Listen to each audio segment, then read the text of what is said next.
মন্ত্রী হিসেবে দায়িত্ব গ্রহণের পর প্রথমবার নিজ জেলা মাগুরা সফর করেছেন সাংস্কৃতিক বিষয়ক মন্ত্রী ও মাগুরা ২ আসনের সংসদ সদস্য নিতাই রায় চৌধুরী। বৃহস্পতিবার দক্ষিণবঙ্গের প্রবেশদ্বার গড়াই সেতুর দক্ষিণ পাশে তাকে মাগুরাবাসীর পক্ষ থেকে সংবর্ধনা দেওয়া হয়। সংবর্ধনা অনুষ্ঠানে আরও উপস্থিত ছিলেন মাগুরা ১ আসনের নবনির্বাচিত সংসদ সদস্য মোহাম্মদ মনোয়ার হোসেন খান সহ স্থানীয় নেতাকর্মীরা। পরে মন্ত্রী মাগুরা সার্কিট হাউসে পৌঁছালে জেলা প্রশাসক আবদুল্লাহ আল মাহমুদ এবং পুলিশ সুপার মোহাম্মদ হাবিবুর রহমান ফুলেল শুভেচ্ছা জানান। সাংবাদিকদের সঙ্গে আলাপকালে মন্ত্রী নিতাই রায় চৌধুরী বলেন, সমাজ থেকে চাঁদাবাজি, দুর্নীতি, ঘুষ বাণিজ্য ও মাদক পাচার নির্মূলে সরকার কঠোর অবস্থানে রয়েছে।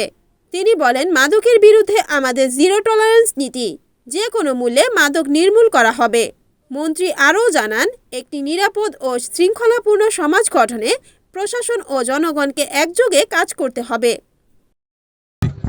মাগুরা আমরা চেষ্টা করব, সর্বাধিক অগ্রাধিকার দেব যে এখানে শিল্প কলকারখানা গড়ে তোলার মতো পরিবেশ সৃষ্টি করা এবং এখানে শিল্পাঞ্চল গড়ার জন্য আমরা জোর দাবি জানাব এবং আমি আশা করি যে আমাদের এই সময়ে এই কাজটা আমরা করতে পারব।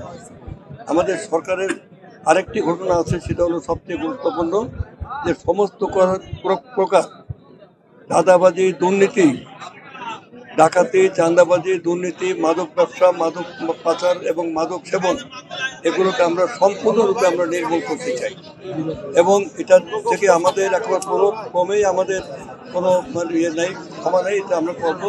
আইন শৃঙ্খলা পরিস্থিতির মিটিং আছে, আমরা সেখানে সেই বার্তা পৌঁছাবো। রিপোর্ট বিকাশ বাছার, NNTV, মাগুরা।